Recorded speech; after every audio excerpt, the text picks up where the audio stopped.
What's the happiness formula? Well, according to the School of Positive Psychology, happiness is a result of three things, and they have a happiness formula. So H is happiness is equal to three things. Number one, the set point in the brain, S. Number two, what they call conditions of living, C. And number three, voluntary actions or intentional activity, V. So the happiness formula is H is equal to S, set point, plus C, conditions of living, plus V, voluntary actions. Let's take all of these in turn. The first is the set point. The set point is when people look at a situation, they can either see a problem or they see an opportunity. So people who look at certain situations will always see problems. These are obviously the unhappy people. The people who look at the same situation, see opportunities, are the happy people. Is the set point determined for us? Yes, it's partly determined genetically and partly through conditioning in early childhood. So if your parents were always looking at problems, at situations as problems, so will you. If people around you were doing that, so will you. If your ancestors were unhappy, there's a likelihood that you might be unhappy too. How do you change the set point? Well, meditation will change the set point by resetting the set point and changing the neurotransmitters and activating the prefrontal cortex, and there are many studies that show that.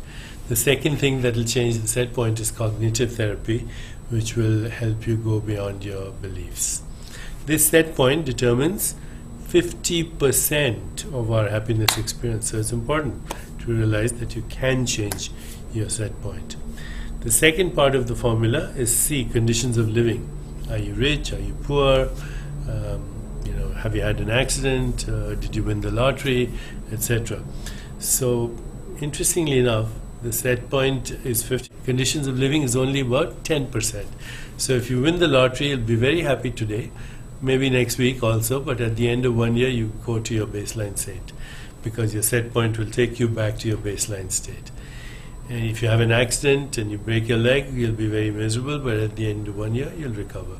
If you have a divorce, you'll think it's the end of the world, but at the end of 1 year, you'll be fine. Even the death in the family, at the end of 1 to 2 years, you'll be fine. So again, the set point is 40%, conditions of living, only 10%. And the third part of the formula is voluntary choices, intentional activity, another 40%. So there are two kinds of voluntary choices you can make every day. Those for personal pleasure only, sex, shopping, going out, entertainment, gives you happiness, but only for a couple of days. Real happiness comes from fulfillment, the choices you make for fulfillment. And those choices are the choices that make other people happy. In fact, the fastest way to be happy is to make somebody else happy. And also those choices that give you fulfillment from creative expression, from having meaning and purpose in your life, that's another 40%. Okay, so you got it. Conditions of living, set point, voluntary choices.